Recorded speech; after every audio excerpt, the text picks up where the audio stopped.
오늘 3월 4일 목요일 새벽 예배의 말씀입니다.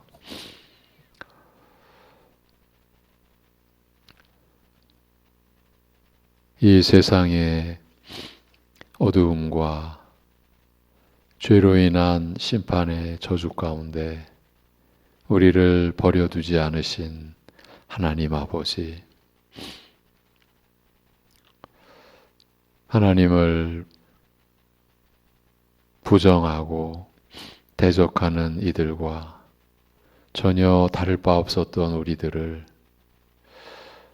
택하여 주신 하나님의 그 기이하신 사랑을 오늘도 우리가 잊지 않고 찬송드리며, 그러기에 우리를 부르신 하나님의 영광과 하나님의 기쁨을 위해 우리가 겸손하게 살아가는 오늘, 그리하여 무슨 일을 겪든지 어떠한 처지에 있든지 우리의 생명이신, 우리의 영원한 중보자 되신 주님만을 의지하고 또 우리가 주님께 붙들려 있음을 고백하고, 그러기에 더욱 주님을 붙들고자 하는 그러한 마음의 중심과 열심으로 살아가게 하여 주시옵소서. 우리의 영원한 소망 되신 주 예수 그리스도의 이름으로 기도하옵나이다. 아멘. 어제 말씀드린 대로 은사에 대한, 교회에 내려주시는 성령의 은사에 대한 말씀을 보기 전에 오늘은 데살로니가 전서에서 예언을 멸시하지 말라고 할 때의 예언이 성경 말씀을 뜻한다는 것을 증언해 주는 베드로 후서의 본문을 먼저 보기로 하겠습니다. 베드로 후서 1장 16절에서 21절입니다. 베드로 후서 1장 16절에서 21절. 신약성경 383면쯤에 있습니다. 383면쯤에 베드로 후서 1장 16절부터 21절.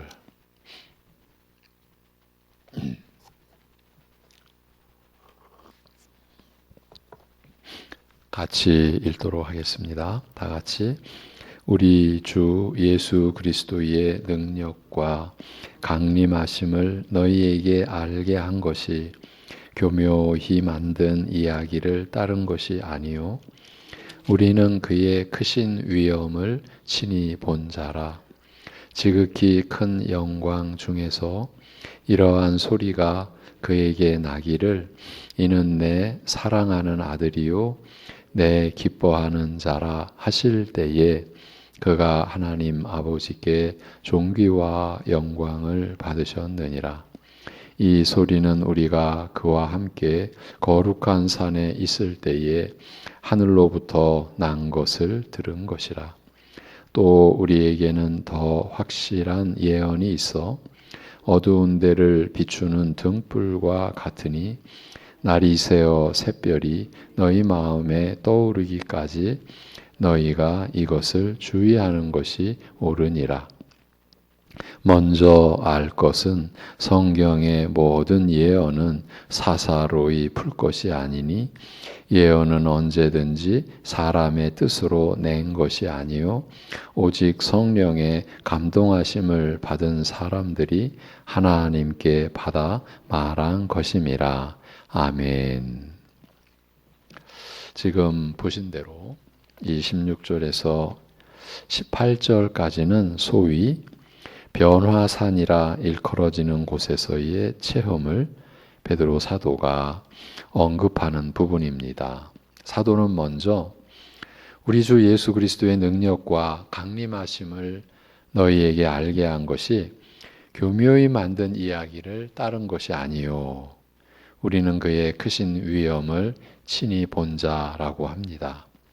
그리스도에 대한 자신들의, 그러니까 사도 일행들의 증거는 어느 누가 교묘히 만들어낸 이야기를 따른 것이 아니라는 점을 밝히면서 자신들은 그리스도의 크신 위엄을 친히 본 자들이라고 소개합니다. 12 제자 중에서도 베드로와 야고보와 요한만이 참여할 수 있었던 그 산 위에서 예수님은 이 세상에서는 볼 수 없는 그 빛 가운데 거하시면서 모세와 엘리야와 더불어 자신의 죽음에 관하여 말씀을 나누셨습니다. 그 변화산이라 일컬어지는 산 위에서 모세와 엘리야와 더불어 자신의 죽음에 관하여 말씀을 나누신 거예요.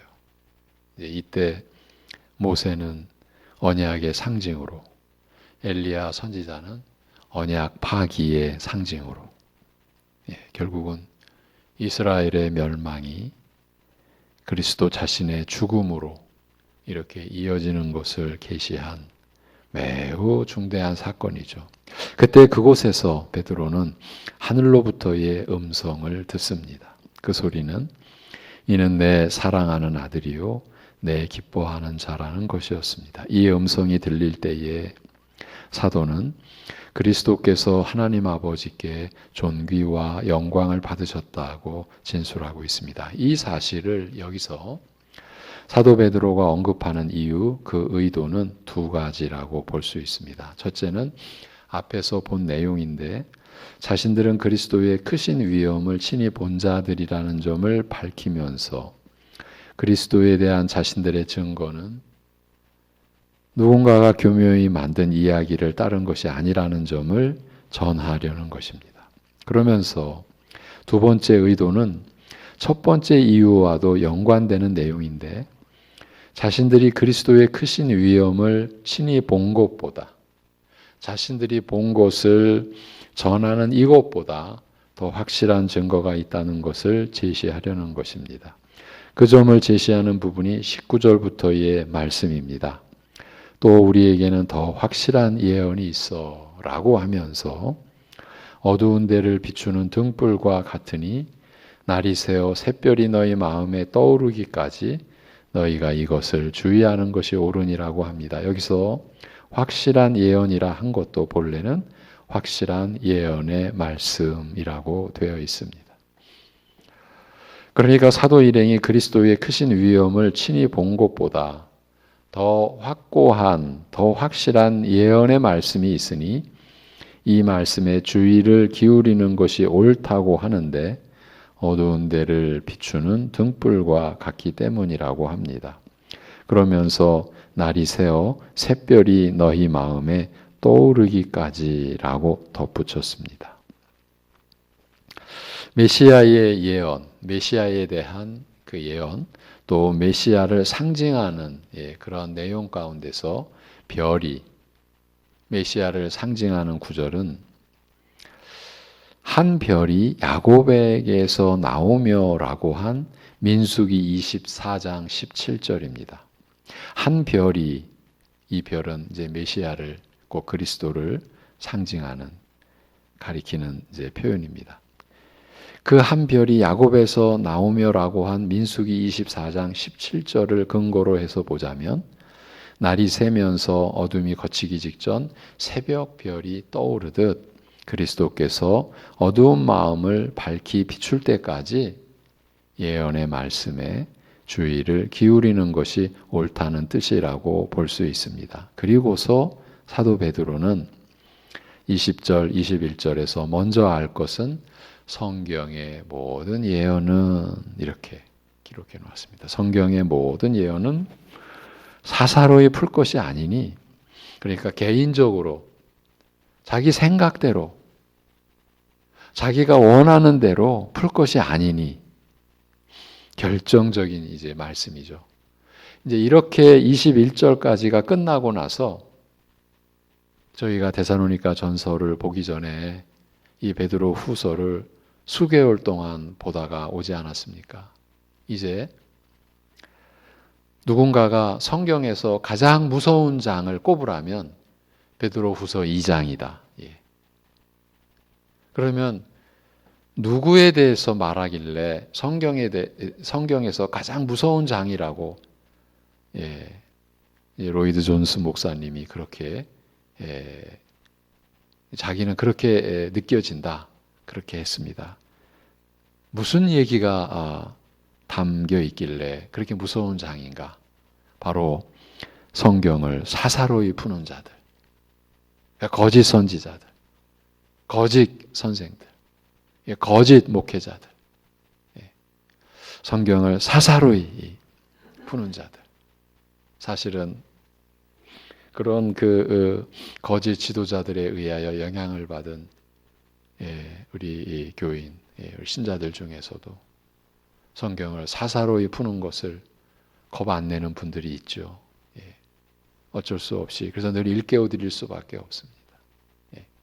그런 면에서 이 강단에서 여러분에게 하나님의 말씀을 전하는, 대언하는 이 말씀의 종들이 자기의 견해를 말씀 전하는 것이 아니라는 점을 제가 누누이 여러분에게 말씀을 드렸습니다.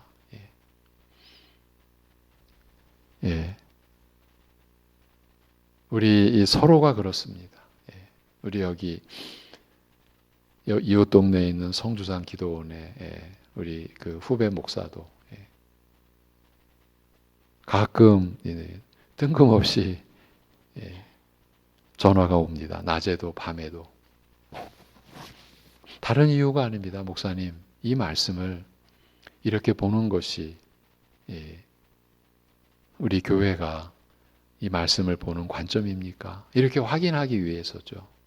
그래서 때로는 운전하는 중에 때로는 집에 있을 때에 그런 전화를 받으면 같이 성경을 펼쳐놓고 전화상으로 같이 얘기를 나누고. 왜 그렇게 합니까? 자기의 의견으로 말씀을 전하지 않기 위해서. 그러니까 성경을 사사로이 풀지 않기 위해서. 이게 이렇게 무서운 겁니다.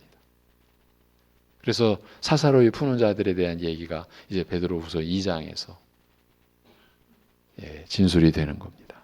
그러면서 21절, 예언은 언제든지 사람의 뜻으로 낸 것이 아니요 오직 성령의 감동하심을 받은 사람들이 하나님께 받아 말한 것임이라고 한 것입니다. 여기서는 성경의 말씀을 성경의 모든 예언이라고 합니다. 이렇게 신약교회는 통상 예언을 기록된 하나님의 말씀인 성경으로 보는 것입니다. 이제 고린도 전서를 보면서 은사에 관한 내용을 저희가 또 며칠 동안 살필 것입니다.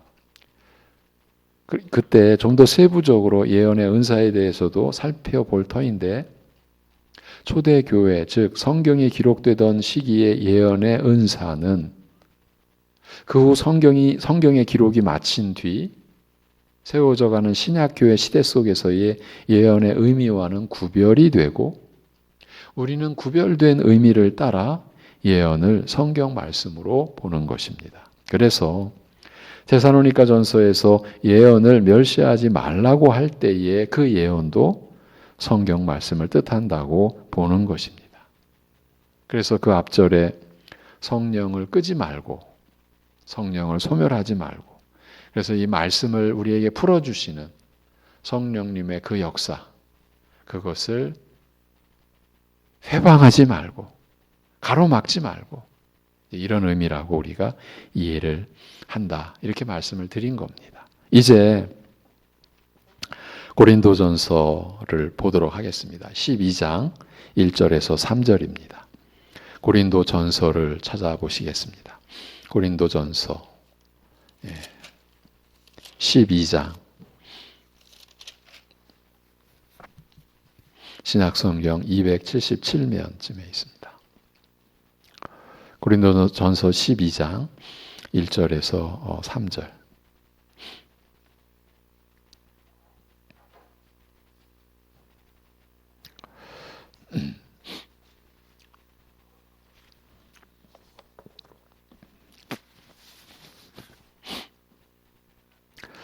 고린도전서 12장 1절에서 3절을 보시겠습니다. 형제들아, 신령한 것에 대하여 우리 한번 같이 읽을까요? 시작. 형제들아, 신령한 것에 대하여 나는 너희가 알지 못하기를 원하지 아니하노니 너희도 알거니와 너희가 이방인으로 있을 때에 말 못하는 우상에게로 끄는 그대로 끌려갔느니라. 그러므로 내가 너희에게 알리노니 하나님의 영으로 말하는 자는 누구든지 예수를 저주할 자라 하지 아니하고 또 성령으로 아니하고는 누구든지 예수를 주시라 할 수 없느니라. 아멘.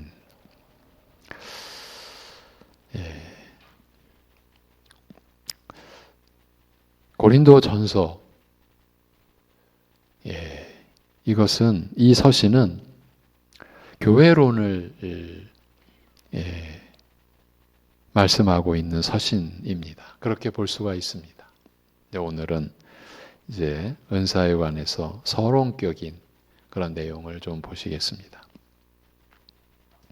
이 고린도전서의 전체 내용을 얼핏 보면 몇 가지 문제들을 그냥 나열한 그런 그 편지처럼 보이지만 그 언급된 순서대로 세세하게 보면 교회의 기초부터 그리고 교회의 소망까지 그 깊은 원리를 포괄적으로 가르치고 있는 것을 알 수 있습니다. 전체가 잘 조직된 하나의 신학적인 내용이라는 겁니다. 교회가 무엇인가 하는 그 교회론에 관한 책이라는 겁니다. 처음 4장까지에서는 고린도 교회에 있던 분쟁 문제를 통해서 교회의 기초에 대해서 말합니다. 왜 고린도 교회가 나뉘었었느냐 하면 사람을 따르기 때문에 나는 베드로야, 나는 바울이야, 나는 아볼로야. 그러니까 또 한편에서는 니들은 사람 따라라, 우리는 그리스도만 따르겠다. 이런 식으로 분열된 그 문제를 가지고 교회의 기초에 대해서 오늘 우리가 600장 찬송을 드렸죠. 그렇게 교회의 토대가 무엇이냐 하면서 교회는 삼위일체 하나님의 열심으로 세워진 것이라는 사실을 얘기하는 것입니다.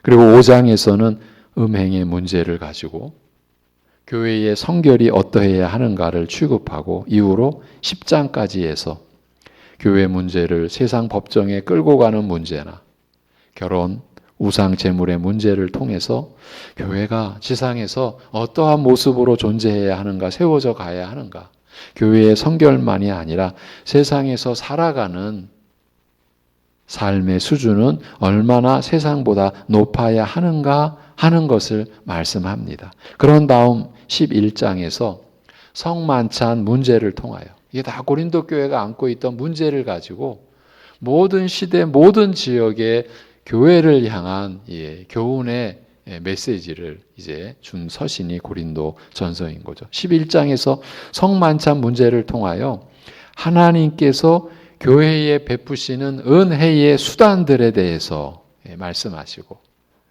그리고 나서 자연스럽게 12장부터는 성령의 은사에 관한 것으로 넘어가는 거예요.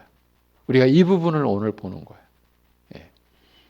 그 앞서 성만찬에 대한 교훈을 통하여 교회에 베푸시는 하나님의 은혜의 수단에 관하여 말씀하고 해주시고 나서 12장부터는 이제 성령의 은사를 다루어 주는 거예요.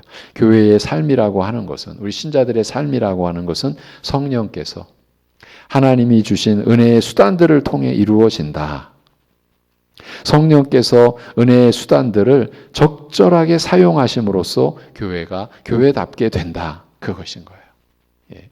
그것이 사랑에 대해 얘기한 13장과 우리가 사모해야 할 더 큰 은사, 그 사랑에 대해 언급한 13장과 그래서 우리가 고린도전서 13장 하면 사랑의 장, 우리 선배님들이 그렇게 얘기했죠. 믿음의 장 하면 히브리서 11장 이런 식으로 하든지 부활의 장 하면 고린도전서 15장 그렇게 하듯이 13장은 사랑의 장. 그리고 그 은사를 구체적으로 어떻게 사용해야 하느냐를 주로 방언과 예언을 비교하면서 언급한 14장까지의 내용인 거예요. 예.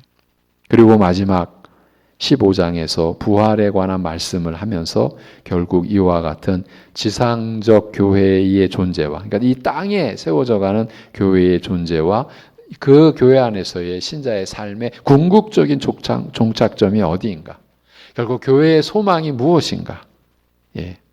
어떤 결말을 바라보고 어떤 소망을 가지고 살아가야 할 것인가? 이것을 상기시켜 주는 것이 이 고린도 전서인 거예요.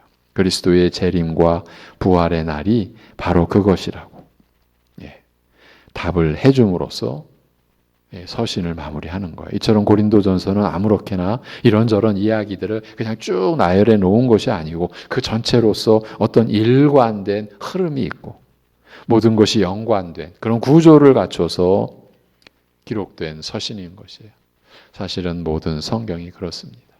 우리가 연약하고 무지해서 파악 못할 것이지. 여러분 잠언서도요. 이런 교훈 저런 교훈 막 열거해 놓은 것이 아니라 그 연결이 되어 있는 거예요. 구조가 있는 거예요. 그런 식으로 고린도전서도 그렇다라는 거예요. 그 가운데 이제 12장부터 14장까지는 영적인 은사를 중심으로 다루고 있어요. 고린도 교인들은 영적인 은사 면에 있어서 혼란을 겪고 있었습니다. 이것은 많이 알려진 내용이죠. 그것 때문에 교회가 여러 형태로 나뉘어져 있었습니다. 그러니까 한 몸으로서의 정체성을 갖지 못한 것이에요. 우리가 오늘 찬송 600장 찬송하면서 우리가 한 믿음, 한 소망, 한 말씀, 그다음 에베소서에 이제 근거하여 작사가 된 것으로 볼 수 있죠. 근데 그렇지 못했던 거예요. 한 몸으로서의 교회로 세워져 가지 못했던 거예요. 그것을 이제 교정하기 위해 바울 사도는 몇 가지 주제로 나눠서 전하고 있어요. 저들이 잘못됐다. 그것을 지적하는 서신이 아니에요. 그 문제를 통해서 그들을 다시 회복시키려고. 그래서 고린도 후서를 들어가면 그들이 어떻게 회복되어져 가는지가 또 기록되어 있죠.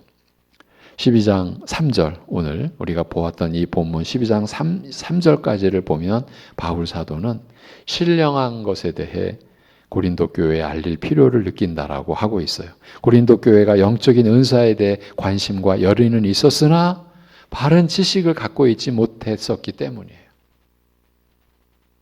제일 먼저 얘기하고 있는 주제는 자신들이 갖고 있는 신앙의 특색, 곧 신앙의 본질이 어떤 것인지 시험해 보라라고 하는 거예요. 3절까지가 그 내용이에요.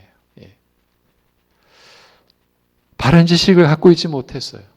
이게 영적인 것이라고 할 때에 우리는 바른 지식이 반드시 전제가 되어야 돼요. 기본이 되어야 돼요. 잘못된 신앙적 열정과 참된 신앙을 구분할 기준을 원칙적으로 이제 제시하고 4절 이후에 이제 은사는 이렇게 이제 그에 대해 구체적으로 바울 사도가 이제 설명해 가는 거예요. 3절까지 해서 바울은 신령한 것이 무엇인가에 대해 먼저 올바른 개념을 가져야 할 것을, 올바른 지식을 가져야 할 것을. 로마서 10장에 가보면은 이스라엘 하나님께 대한 열심이 있었으나 바른 지식을 갖고 있지 못했다. 그래서 어찌 됐습니까? 믿음으로가 아니라 행함으로, 믿음을 의지하지 않고 행위를 의지해서 결국은 하나님의 열심을 하나님의 의의를 내던져 버리고 자기 의의를 취했다. 그래서 어떻게 됐습니까? 멸망했다. 이렇게 되는 거죠. 신령한 것, 그것이 무엇인가? 여러분, 신령한 일이란 은혜를 베풀며 그리스도를 섬기며 사는 것을 말하는 거예요. 그런데 고린도 교인들은 신기한 능력을 부여받아 자기 욕심을 채우는 것을 목적으로 은사에 대한 열정을 부리는 것을 신령한 것으로 착각했어요. 우리가 이러한 거짓 것으로 살아온 나날들이 있었죠. 그래서 어제 신앙생활이 무엇인가?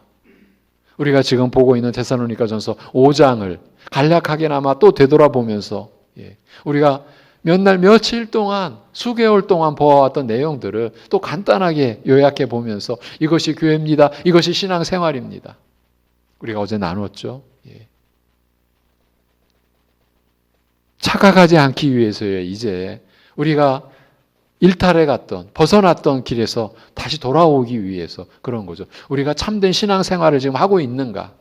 지금 고린도 교회는 신령한 것에 대한 잘못된 지식으로 인하여 신기한 능력을 부여받아 그래서 자기 욕심을 채우는 것을 목적으로 은사에 대한 열정을 부리는 것을 신령한 것이다 이렇게 착각한 거예요. 그것이 고린도 교회의 상황이었습니다. 그 때문에 바울 사도는 고린도 교회의 신령한 것의 본질을 분명히 알릴 필요를 느끼고 그들이 고려해야 할 두 가지 사항을 먼저 서론격으로 지금 알려주고 있습니다. 첫째, 그는 그들에게 감정의 부추김을 신령한 일을 분별하는 이 일에서 결정적인 요소로 삼지 말라. 이걸 경고하는 거예요. 감정적인 면을 경고하는 거예요. 그들이 이전 이방인 시절에 말 못하는 우상이 끄는 대로 끌려갔다라고 말합니다. 이성 없는 우상이, 말 못하는 우상이, 인격적 존재가 아닌 우상이 무슨 말을 합니까? 무슨 생각을 합니까? 무슨 자비를 베풉니까? 근데 사람들은 그렇게 그 우상에게 끌려가가지고 그 우상에게 자신의 모든 것을 내던지지 않습니까? 그게 사람들 아닙니까? 이성 없는 우상이 그들의 감정을 부추겨 어떤 종교적 열정 가운데로 끌고 갈 때 그 이교 사상에서 참되고 옳은 것을 찾아내는 대신 사단에 의해 급류에 쓸려가듯 끌려갔다. 그거예요. 고린도 교인들은 여러 가지 은사들 중에서 특히 이방 종교 시절에 방언의 은사에 지나치게 열중해 있었는데 그것은 그들이 방언이 기독교의 유일한 현상이 아니며 사단이 이것을 얼마든지 모방할 수 있다라는 것을 생각하지 않았기 때문이요. 생각하지 못하기 때문인 거예요. 이 세상에는 많은 영이 활동하고 있습니다. 바울은 에베소서 6장에서 우리의 씨름은 혈과 육에 대한 것이 아니요 정사와 권세와 이 어두움의 세상 주관자들과 하늘에 있는 악의 영들에게 대함이라고 말합니다. 소위 마귀와 그 졸병들에게 속한 여러 등급의 악한 영이 여전히 역사하고 있는 것입니다. 그리고 우리가 늘 명심해야 하는 진리는 사단도 사람들에게 커다란 감정적인 체험을 줄 수 있다는 점입니다. 그는 심지어 원수로 삼고 있는 하나님께 속한 것으로 위장하기도 하는 겁니다. 그렇게 해서 사단은 사람들을 속일 뿐 아니라 하나님의 이름도 불명예스럽게 하려는 것이에요. 불명예스럽게 하려는 것이에요. 세상에서요 그런 일이 있습니다. 다른 사람의 이름을 가지고 나쁜 일을 합니다. 그 얘기는 뭡니까? 그 다른 사람을 불명예스럽게 만들려고 하는 거죠. 여러분 지금 얘기를 하는 게 아니라 제가 직접 겪었던 이 세상 정치 선거판에 들어가 보면 예전 얘기입니다. 이건 또 제가 직접 경험했던 겁니다. 내일이 선거 날입니다. 그럼 오늘 가장 결정적인 시간이라고 할 수 있잖아요. 그 선거 운동원들이 자기 후보, 자기 당의 이름으로가 아니라 남의 당, 남의 후보 이름으로 나쁜 짓을 하고 돌아다닙니다. 그걸 흑색 선전이라고 그 당시는, 이제 지금 얘기는 아닙니다. 저는 지금은 모릅니다. 그리고 제가 직접 한번 정치적인 세계에 그리고 선거라고 하는 세계에 접한 적이 있었거든요. 그때 흑색 선전을 합니다. 그것은 남의 당, 남의 후보를 깎아내리는 거죠. 지금 사단이 그 역할을 하는 거예요. 사단이 하나님의 이름으로 사람들에게 거짓것 얼마든지 그렇게 할 수 있다라는 거예요. 여러분 아니 그러겠습니까? 거짓것의 압인데요. 오늘날에도 많은 사람들이 누가 종교적 황홀경에 빠지거나 방언을 한다면 그게 하나님의 역사라고 단정짓는 경향이 많습니다. 이제 방언은 이번 기회에 여러분들에게 할 수 있는 한 소상하게 말씀을 드릴 것입니다. 미리 말씀을 드립니다. 저 목사는 그런 체험 같은 게 아무것도 없어서 저렇게 그냥 무지막지하게 말한다라고 하는데, 여러분보다 방언에 관해서만 해도 더 많은 경험과 방언 교사까지 했었던, 여러분은 얼마나 엉뚱한 짓 한 겁니까? 날 따라 하라고. 랄랄랄라 따라 하라고. 할렐루야 할렐루야 따라 하라고. 그 짓을 했던 사람이에요. 부끄럽게 짝이 없는 거죠. 그럼 알만하시겠죠. 밤새 이 새벽이 맞기까지 산꼭대기에 올라가서 그런 부끄러움, 그런 너무나 어두운 지난날의 경험을 가지고 말씀을 드리는 거예요. 뼈 아픈 고통스러운 기억을 가지고. 그러나 사실을 말씀드릴 겁니다. 그러면서도 먼저 짚어드립니다. 우리가 이렇게 은사에 대해서 말하는 것, 이 시대의 교회가 받지를 않습니다. 그러니까 이러한 가르침과 말씀을 받아서 가는 신앙의 길은 외롭습니다. 그럴 수밖에 없습니다. 감히 좁은 길이라고 말씀을 드릴 수 있을까요? 참 그렇게까지 말씀드리기가 좀 두렵습니다. 그러나 사실은 사실입니다.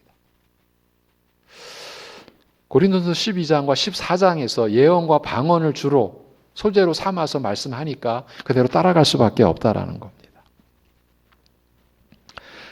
그러니까 누가 종교적 황홀경에 빠지거나 방언을 한다면 그게 하나님의 역사라고 단정짓는 경향이 많습니다. 하지만 이방 종교도 그와 똑같은 것을 제공한다라는 것을 알지 못하고 있는 겁니다. 그래서 내가 좋아하는 말인지 진리에 속한 말인지 여러분들 살펴보셔야 합니다. 그것을 기억하지 않고 성령만 역사한다라고 생각한다는 것은 마귀의 일을 더 쉽게 해주는 것밖에 아무것도 아닙니다. 우리 여호와 하나님은 말씀하시는 아버지이십니다. 우리의 신앙은 늘 이성이 앞장서고 감정이 뒤따르는 형태여야 합니다. 무엇이 하나님께 속하고 무엇이 하나님께 속하지 않는지를 결정할 때 감정이라는 변덕스러운 것보다 더 확실하고 안정된 것이 필요합니다. 생각하고 판단하고 저울질하고 비교해 보는 일입니다. 감정이 아니라 이성이, 하나님이 주신 인격적 기능에서 이 이성이 최고 법정이 되게 하라는 것입니다. 내가 좋아하는 말인지 진리에 속한 말인지 확인해 봐야 합니다. 이성보다 종교적 열정이, 감정적 열정이 앞장서는 것은 마차가 말을 끌려고 하는 것처럼 기이한 신앙일 수밖에 없습니다. 말이 마차를 끄는 거죠. 근데 마차가 말을 끌어요. 고린도 교인들이 그런 잘못을 하고 있었기 때문에 바울은 이와 같은 말로 가르치고 있는 것입니다. 여러분들이 신령한 것에 대해서 바로 알기를 원한다.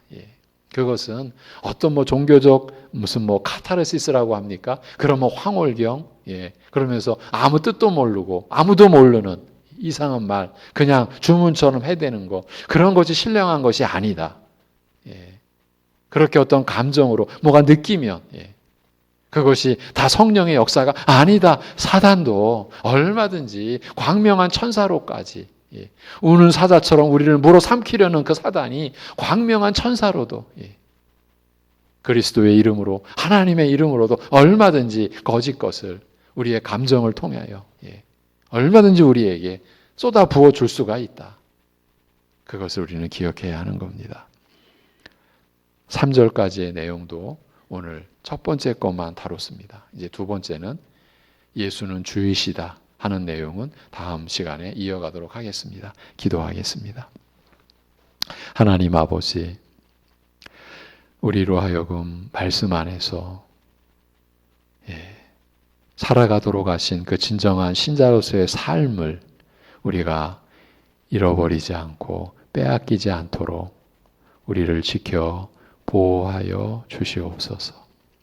신앙생활 아닌 다른 것을 가지고 우리가 더 열심히 신앙생활 했다고 그렇게 외쳤던 적, 고린도 교회가 경험했던 그 잘못과 오류를 이 시대의 교회도 우리도 경험해 왔던 것을 주님 앞에 고백하지 않을 수가 없습니다. 자기가 무슨 은사를 가지고 결국은 자기를 세우고 그래서 남을 내려보고 그래서 교회 안에 어떤 계층과 어떤 영적인 계급을, 그런 단계를 만들곤 했던 우리의 그 참담한 죄악상을 보여주옵시고 깨닫게 하여 주옵시고 우리로 하여금 주님 앞에 온전히 회개하고 우리가 어떻게 하나님을 섬기며 하나님을 기쁘시게 하는 삶을 살 것인지, 그것이 그야말로 우리가 서로 화목한 가운데 우리가 한 몸을 이루는, 우리가 교회로서 머리 대신 주님의 한 몸을 이루는, 그래서 우리가 서로를 위하는 지체로 살아가는 참된 교회다움을 회복해 갈 수 있게 인도하여 주옵소서. 그리하여 우리가 서로 화목하고 서로 사랑하는 삶을 살기에도 시간이 부족한, 인생이 짧은 것을 우리가 생각하고 오늘 우리에게 주어진 가정에서의 교회, 사회 속에서의 교회, 예배당 안에서의 교회의 모습을 우리가 회복해 가면서 그 토대 대신 주 예수 그리스도께로만 끊임없이 우리가 나아감으로 인하여 우리가 진정 한 몸 된, 하나 된, 무슨 특별한 어떤 신령한 체험을 가지고 어떤 그러한 역사를 가지고 교회를 불난케 하고 교회를 어지럽히고 그래서 서로에게 깊은 상처를 주는 그런 어리석은 하나님께서 말씀하지 않은 거짓 신앙생활이 아니라 그 말씀의 그 인도하심 속에서 성령이 주시는 참된 감동 속에서 우리 주 예수 그리스도 십자가에 못 박히신 은혜에 대한 참된 깨달음과 그 깊은 감격 속에서 우리가 항상 기뻐할 수 있는, 쉬지 말고 기도할 수 있는, 그래서 범사에 기도할 수 있는, 이것이 우리를 향하신 그리스도 예수 안에서의 하나님의 뜻이라고 하는 그 확고한 믿음 위에 우리가 서서 주님을 섬기며 살아가는 우리들 되게 하여 주옵소서. 은사에 대한 공부를 하려고 합니다. 우리에게 지혜를 허락하여 주옵시고 성령께서 바로 깨달을 수 있게 하여 주옵시고 우리가 지난날 잘못되어 왔다면 이제 버리고 회개하고 우리를 다시 회복시키시는 하나님의 인도하심에 우리가 따를 수 있는 우리들 되게 인도하여 주시옵소서.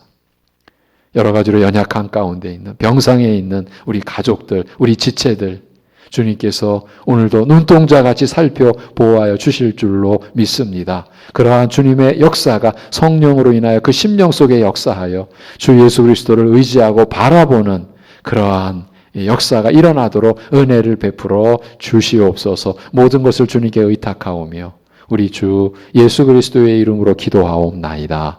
아멘.